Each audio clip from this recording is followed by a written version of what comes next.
Hello, it's rather dark today, and I have no idea what's going on with this colour scheme in my room. There's a nice little orange sunset glow.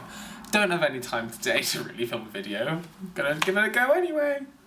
Got a nice little cider here, and I've also got an idea in my head. Now, a fair few weeks ago now, Leena Norms posted like an amazing thread of tweets about when she went to revisit her university town of Aberystwyth. And I was like, I see you there, Geography. I see you lurking in the underlying knowledges of this tweet thread. I'm gonna try and like backstalk Leena and then like put the thread of tweets in the description. But essentially, she took us on like a tweet tour of Aberystwyth. But this wasn't just any tour, it was a tour that was made very specifically by her experiences at university, the memories that she had that were invested in those very locations, and the stories that specific places told that were set in this wider place of Aberystwyth as a locus of her memory, nostalgia. And for me, this sort of tweets really exemplifies the new wave of geographical or human geographical research that regards place and what geography stands for nowadays. And it's this. Geography is no longer just about cartography. Geography is no longer this top-down look at the world where you study the names of the countries, where you study capitals, where you study graphs of GDP, so on and so forth. It's not that GCSE A-level shit anymore. The academic study of place and space is no longer geography, it is geographies. It is plural. By pluralizing itself, geography has become a subject that's incredibly diverse, plural obviously, intersectional, and so forth. It comes from a lot of different angles. Old school cartography and like the very colonial history of geography as a practice has always been top down. But geographies are experiential. You live geography when you go places, when you turn a mundane space into a place that you understand and that has human meaning associated with it. That's geography. And we're going to talk about how I came to Leipzig.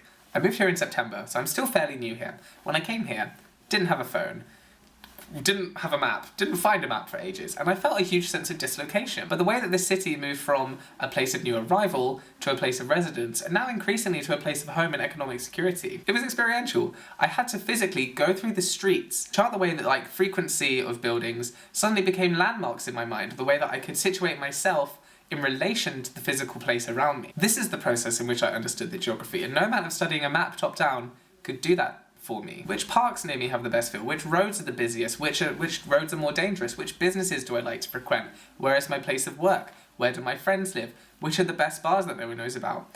These are aspects of geography in the built environment that make Leipzig a place in which I feel comfortable and really a place that has meaning to me. And as I say, this is very much contemporary like human geography study nowadays. It's more about cultural meaning and social space than it really is about this kind of imperialist or overly systematic documenting and tracking of spaces. You get to know the city or the town or wherever you live through lived experiences, through social interactions, through meaning making, which you create specifically for yourself, but really in a conversation or relation with the environment that you see yourself in.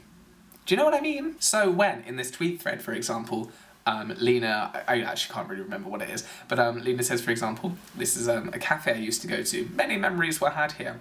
To what extent is that cafe and the amount of times that she frequented that place with certain people, drank the same drink, talked about great things, had a fantastic time in that place, to what extent is this cafe Aberystwyth? Because of course Aberystwyth is bigger than just a cafe, but it's the situated meaning and the very fact that it's located only in Aberystwyth gives the whole place a meaning. There are these nested geographies which you have to traverse, jump between, and kind of like tie your own message throughout. You're weaving this tapestry of experience, and the wool of this tapestry can only come from one place, but it's influenced by your context, by your future, and by your present. I'm getting so enthusiastic. So when we talk about geography, this is what we mean. It's this new way of appreciating where you are in the world, the context, the social meaning, the embodied nature of location. That's all I have to say on the matter. Thank you very much. I'll see you tomorrow.